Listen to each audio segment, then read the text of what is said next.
Ahí ya, viajeras y viajeros de los 7 reinos, soy Maglor y hoy, en Crónicas de Poniente, tercera parte de la Madre de Dragones, Reina de Meereen y rompedora de cadenas, Daenerys de la Tormenta, la Reina Dragón.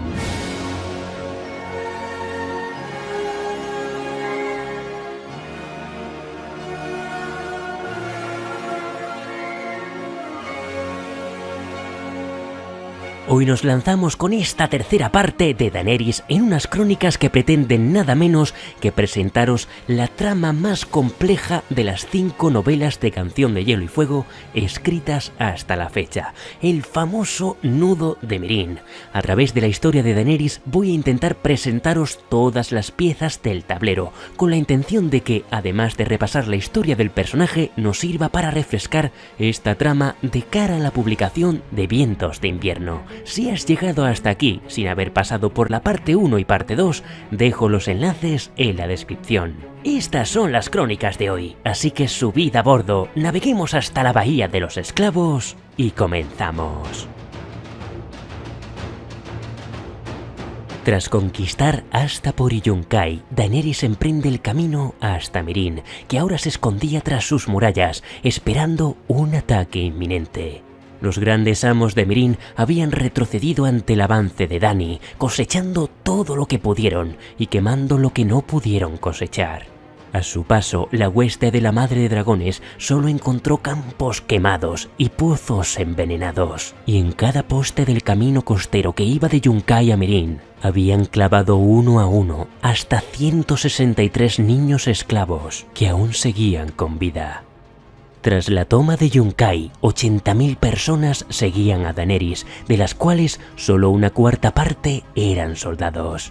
En este momento contaba con 2 compañías de mercenarios, compuestas de unos 500 cuervos de la tormenta comandados por Daario Naharis y otros 500 efectivos con los segundos hijos, comandados ahora por Ben Plume el Moreno. A sus más de 12.000 inmaculados de Astapor, ahora comandados por Gusano Gris, se les sumaban algunos miles de libertos de Yunkai.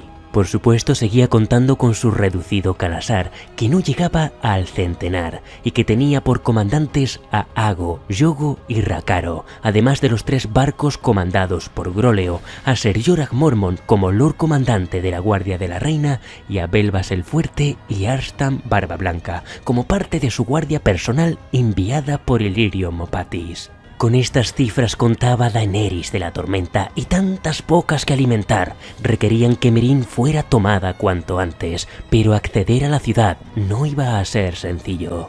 Cuando deliberaron sobre cómo atacar la ciudad, Ben Plume el Moreno habló de su huida de Meereen a través de las alcantarillas antes de formar parte de los segundos hijos, por lo que el acceso de las cloacas se presentó como la menos mala de todas sus opciones para atacar desde dentro.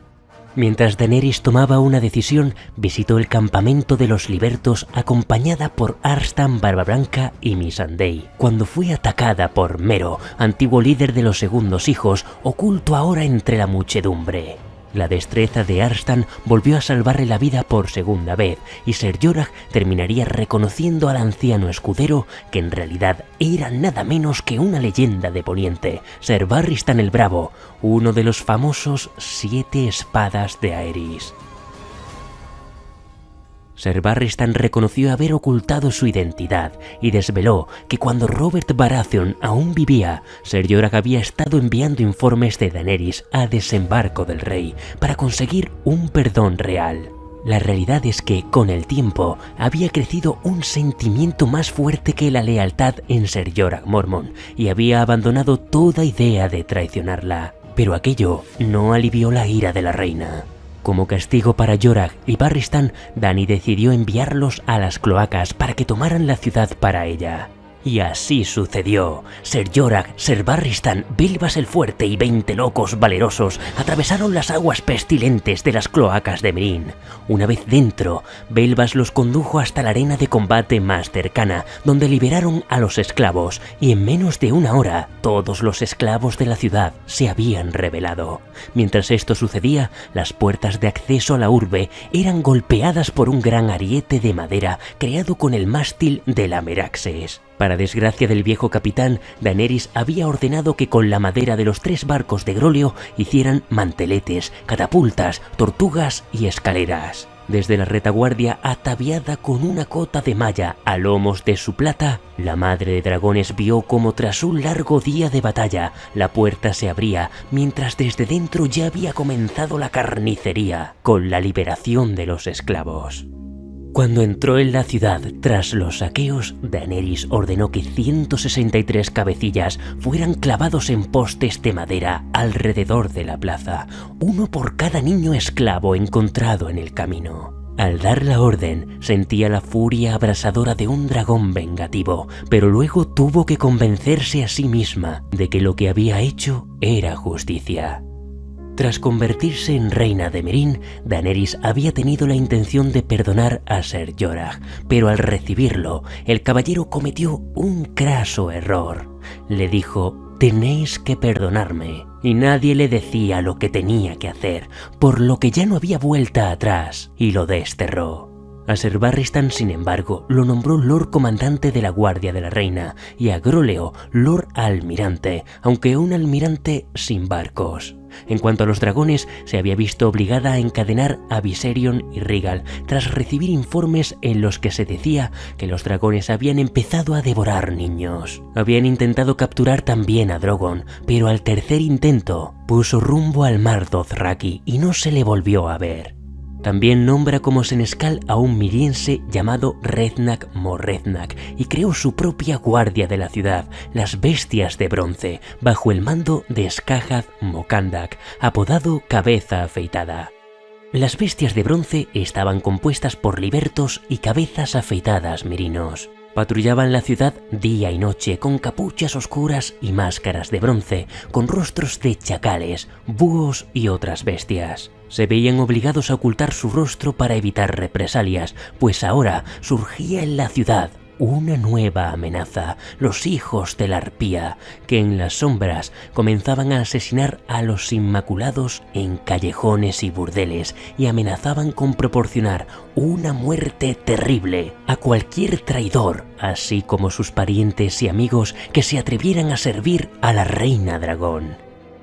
Hasta ahora hemos hablado de aliados y enemigos de Daenerys, pero aún a día de hoy son muchos los lectores que debaten sobre cómo etiquetar a Quaithy de la Sombra, la sacerdotisa de Qarth. Una noche mientras todos dormían, Quaithy utilizó sus artes para aparecerse frente a Daenerys y presentarle una reveladora profecía. Las velas de cristal están ardiendo. Pronto llegará la yegua clara y tras ella todos los demás. Kraken y llama negra, león y grifo, hijo del sol y el dragón del titiritero. No os fiéis de ninguno. Recordad a los eternos. Guardaos del senescal perfumado.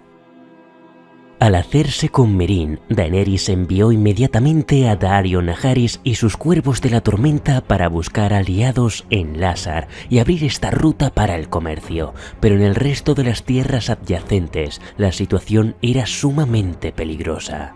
Su campaña contra la Bahía de los Esclavos había sacudido como un tsunami a buena parte del continente de Essos, desde Pentos hasta Asshai. Durante siglos, Meereen y sus ciudades hermanas, Yunkai y Astapor, habían sido el eje del tráfico de esclavos, el lugar donde los Khals Dothrakis y los corsarios de las Islas del Basilisco vendían a sus prisioneros al resto del mundo, que acudían allí para comprarlos. Qarth dependía de aquellos esclavos, igual que Tolos, Antiguo Ys, Lys, Tyros, Volantis. Todos utilizaban a los esclavos para llevar sus negocios y Daenerys les había privado de ello, por lo que la respuesta no tardaría en llegar.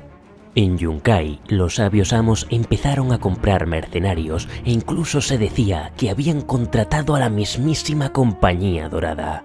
Las ciudades de Tolos, Mantaris y Nuevo Ys pronto se les unirían y desde Qarth llegó Sharo Soan Daxos con 13 barcos para pedirle a Daenerys que los aceptara y volviera a Poniente.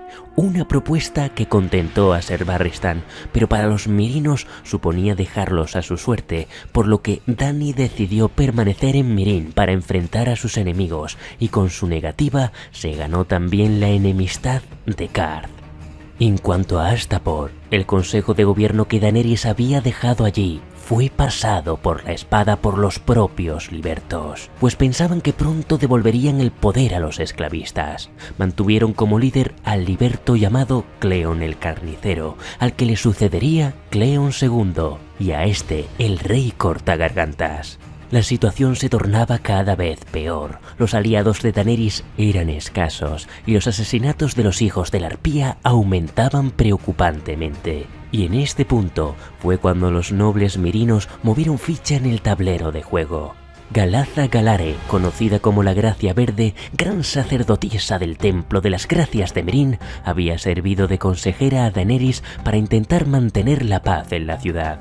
Ahora, Galaza le sugiere tomar por esposo a un noble mirino para terminar con los asesinatos de los hijos de la Arpía y sellar así la paz con Yunkai. Para ello propone a Hizdahr Zo de la casa Lorak, y es que en Meereen, al igual que sucede en Poniente, también hay casas nobles. Concretamente en Westeros.org, autoridad máxima en Canción de Hielo y Fuego, han llegado a contabilizar por ahora un total de 15 casas en Meereen.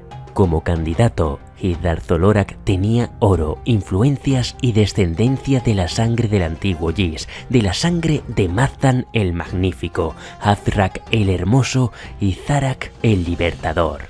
Para los merinos es como descender del mismísimo Aegon el Conquistador, y tenerlo como esposo y rey consorte haría que Daenerys dejase de ser vista como una conquistadora, y quizás así tuviera la oportunidad de encontrar la paz. Como respuesta, Daenerys le exige a Galaza Galare 90 días sin que los hijos de la Arpía asesinen a ninguno de sus miembros de la guardia mientras se piensa la propuesta, y si al día 91 no hay ni un cadáver, se casaría con Hizdahr.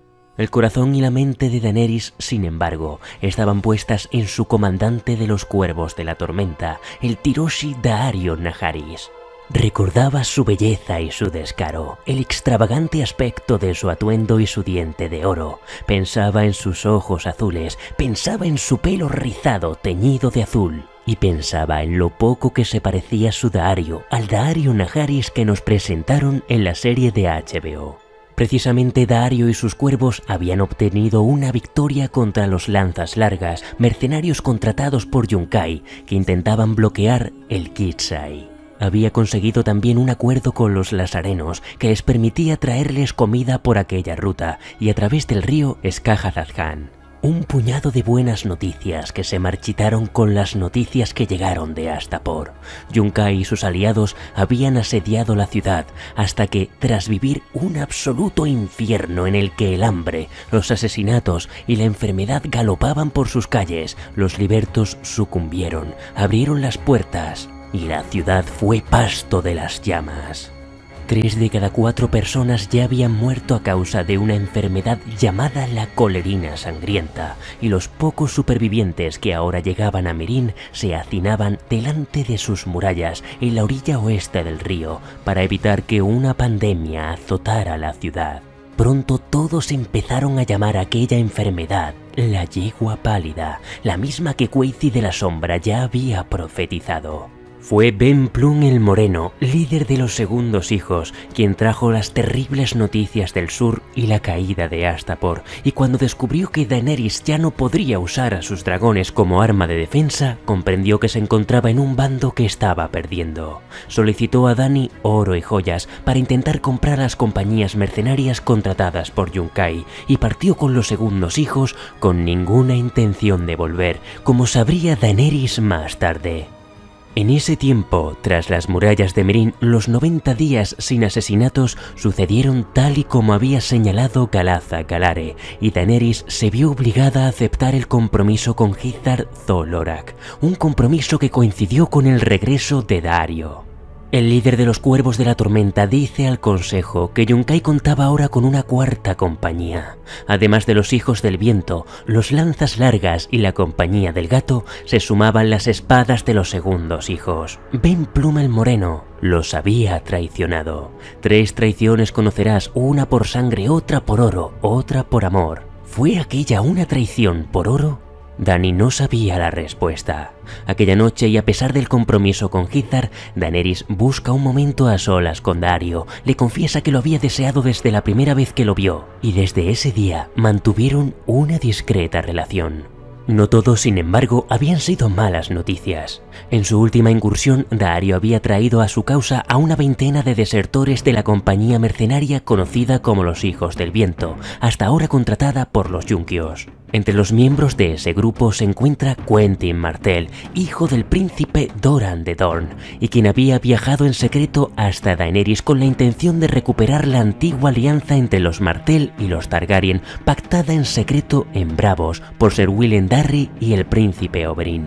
Una alianza que ahora podría sellarse de nuevo con un matrimonio entre Quentyn y Daenerys, poniendo en sus manos 50.000 lanzas y espadas tornienses para recuperar el trono de hierro. Pero Daenerys ya estaba comprometida con Hizzard Zolorak y considera que la propuesta llega tarde y, peor aún, sin barcos que pueda llevar a su gente a Poniente, por lo que prefiere continuar en Meereen y seguir con la boda. Una boda que finalmente tuvo lugar al día siguiente, con todos los ritos, costumbres y pomposidad giscaria.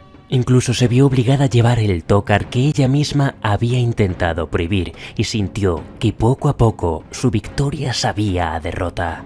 En cuanto Hizzard se convirtió en rey consorte, hizo su gran primer cambio entre los hombres de la reina. Destituyó a Skahad Mokandak, el cabeza afeitada, quien recordamos tenía el mando de las bestias de bronce, la guardia de la ciudad. Según Galaza Galare, había sangre y rivalidad entre la casa Lorak y la casa Kandak, y esta rivalidad se veía reflejada en las intrigas de estos dos personajes. Además, Daenerys había prohibido la esclavitud en Meereen, pero un mercado de esclavos improvisados se encontraba al pie de sus murallas, justo delante del ejército yunquio. Un mercado de esclavos en el que en ese preciso instante se encontraba a la venta Tyrion Lannister, Penny y el doblemente exiliado Ser Jorah Mormont. También se reabrió la gran pirámide de Meereen, donde se celebró un festín para festejar la paz con Yunkai y asistir a la reapertura de las arenas de combate. Otra derrota para Daenerys. Para asegurar que no se hacía daño a los 3 nobles yunquios y a los 4 comandantes de las 4 compañías mercenarias al servicio de Yunkai que se encontraban en la celebración, Daenerys entregó a 7 rehenes, entre los cuales se encontraba Yogo, su jinete de sangre, el almirante Gróleo y Daario Naharis. Uno de aquellos 4 comandantes mercenarios de Yunkai era el traicionero Ben Plum, que le dice que había planteado traerle un regalo de bodas, pero las pujas habían sido demasiado altas para él. Ella no lo sabía, pero ese regalo de bodas era Tyrion Lannister, que había sido vendido junto a Ser Jorah Mormont en las subastas de las murallas. Quizás sea este el momento de hablar precisamente de qué amenaza había tras las murallas y cuáles eran las fuerzas del enemigo. El campamento yunquio era una ciudad de lonas en forma de luna, frente a las murallas de Meereen.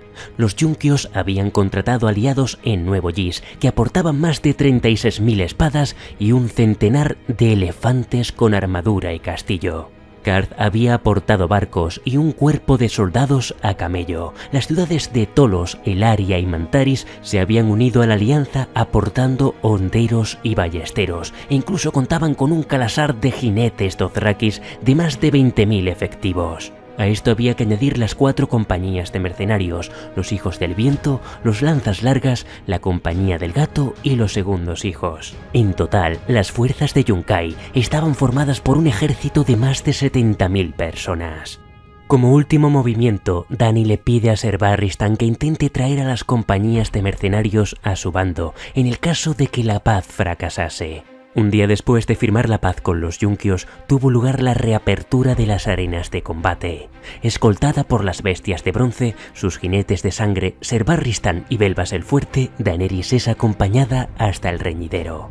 Hizzard había surtido el palco con todo tipo de delicias, entre las que se encuentran un gran cuenco de langostas con miel, unas langostas que solo Belvas el Fuerte engulló sin pudor, unas langostas que escondían veneno. Allí Daenerys asistió a combates entre luchadores, entre bestias y entre ambos. También vio una pantomima protagonizada por una pareja de enanos, uno montado sobre un perro y otro sobre una cerda. La intención de Hizzard era soltar a 3 leones en mitad de su espectáculo, pero Daenerys lo prohibió en cuanto lo supo, y así salvó sin saberlo la vida de Tyrion y Penny. Solo la aparición de la luchadora Varsena Pelo Negro apaciguó la decepción del público. Todos querían un buen espectáculo de sangre, pero nadie podía imaginar que cuando el jabalí acabó con Varsena, una gran sombra cruzara el cielo anunciando la gran escena final. 1 millar de gargantas se enmudecieron en la fosa de Daznak. Unas grandes alas como el azabache, de más de 6 metros de largo, se batían majestuosas en el aire. Drogon había regresado. Envolvió a Varsena y el jabalí con su fuego dragón, aterrizó sobre sus despojos y comenzó a devorarlos sin distinción. ¡Matadlo! ¡Matad a esa bestia!, gritó Hizzard Zolorak a los lanceros que quedaban. ¡No miréis, Alteza! Ser Barristan la sujetó con fuerza. ¡Soltadme! Dany se liberó de su abrazo, saltó el pretil y al aterrizar en el reñidero echó a correr en pos del dragón. Los lanceros también corrían, algunos se abalanzaban sobre Drogon, espotón en ristre, otros corrían en dirección contraria, soltando el arma durante la huida. El dragón tenía un espotón clavado en la espalda y se mecía con cada batir de alas. De la herida salía humo. Cuando se acercaron los otros lanceros, el dragón escupió fuego y bañó a 2 hombres en llamas negras. Otro atacante trató de clavarle el espotón en el ojo, pero el dragón lo atrapó entre las fauces y lo destripó, mientras los mirinos gritaban, maldecían y aullaban. El dragón volvió la cabeza y batió las alas una vez más, levantando una tormenta de arena escarlata. Y cuando Dany entró a trompicones en la sofocante nube roja, Drogon chasqueó los dientes negros, cerrándose a escasa distancia de su rostro. ¡No! Drogon rugió y la alcanzó en pleno rostro con un aliento tan caliente que podría levantar ampollas. Dany vio astillas de huesos rotos, restos de carne carbonizada entre los dientes negros, y sus ojos eran de lava fundida. ¡A mí! ¡Prueba conmigo! ¡Aquí! Gritó Ser Barristan Selmy, que ahora se encontraba a su derecha. Daenerys no podía dejar que el dragón sintiera su miedo. Recogió un látigo caído en la arena y el contacto con el mango le infundió valor. Drogon volvió a rugir con un sonido tan potente que casi le hizo soltar el arma y chasqueó los dientes hacia ella. ¡No! Gritó Dany, al tiempo que lo fustigaba con toda la fuerza de que era capaz. El dragón sacudió la cabeza hacia atrás. Cubierta por la sombra de las alas, Dany azotó el abdomen escamoso, mientras Drogon respondía escupiendo fuego negro hacia ella. Daenerys se lanzó bajo las llamas mientras blandía el látigo. ¡No! ¡No! ¡No! ¡Abajo! Drogon soltó un rugido cargado de ira, miedo y dolor. Batió las alas 1 vez, 2 y las plegó. Con un último silbido se tumbó boca abajo. Manaba sangre negra de allí donde le habían clavado el espotón y humeaba al caer a la arena abrasadora. Dany saltó a lomos del dragón, cogió el espotón y se lo arrancó. Las alas negras resbalaron como un trueno y, de pronto, vio alejarse la arena escarlata. Abajo los mirinos se precipitaban por las escaleras hacia la calle. Con una mano chasqueó la fusta contra el cuello de Drogon, mientras con la otra se aferraba a las escamas. Las amplias alas negras hendieron el aire y Daenerys tenía el corazón a punto de estallar. ¡Sí! ¡Ahora adelante! ¡Vamos! ¡Vuela! Drogon la llevó a más de 500 kilómetros al norte, hacia su guarida en el mar Dothraki. Dany intentó hacerlo volver a Meereen, pero el dragón no compartía su deseo de volver. Los señores de los dragones de la antigua Valyria controlaban a sus monturas con hechizos de atadura y cuernos mágicos. Dany, sin embargo, había tenido que arreglárselas con una palabra y un látigo. Perdida en la inmensidad del mar de hierba, sufrió alucinaciones por las heridas y el hambre, y estuvo al borde de la muerte. Vio a su hermano Viserys, que le reclamaba que hubiera olvidado que pertenecía a la sangre del dragón. Susurros en la hierba le reprochaban que hubiera encadenado a sus dragones, a sus hijos. Soñó con Ser Jorah susurrándole que jamás debió haber ido a Meereen, que ella era la reina de Poniente, de la sangre del dragón, y le pidió que recordase su lema: fuego y sangre. Finalmente fue hallada por un explorador dothraki que tras ver a Drogon se batió en retirada a galope tendido, solo para ser engullido por el dragón poco después. Y así fue hallada Daenerys de la Tormenta por Khal Drago, antiguo Khal de Khal Drogo, y con él 50 guerreros bajo su mando. Y en este punto concluye la historia de Daenerys en el libro Danza de Dragones, y para saber más sobre ella tendremos que esperar a Vientos de Invierno. Pero ¿qué importantes personajes confluirán en Meereen? Tal y como había predicho Quaithi de la Sombra, el Hijo del Sol había llegado, es decir, Quentyn Martell. Frente a sus murallas también estaba el León, Tyrion Lannister, que ahora se las había arreglado para unirse a los segundos hijos de Ben Plun el Moreno. El Kraken, Victarion Greyjoy y la Llama Negra, el sacerdote rojo Morroco, venían con casi un centenar de barcos de los Hijos del Hierro. En Poniente el grifo de Jon Connington ondeaba en el nido del grifo y el dragón del titiritero aún nos queda por desvelar. El archimaestre Marwyn de la Ciudadela de Antigua, conocido como el Mago, también viaja en la Viento Canela en dirección a Meereen para encontrarse con la Madre de Dragones. Y dentro de la propia Meereen, Ser Barristan Selmy se ve obligado a jugar al Juego de Tronos, un juego de intrigas y traiciones que podéis ver más detenidamente en sus crónicas y que le llevarán a enfrentarse al ejército Yunkio en una batalla que veremos en Vientos de Invierno. Que el guerrero nos proteja, dijo Ser Barristan Selmy a sus muchachos cuando abrieron las puertas al enemigo. Haced sonar la orden de ataque.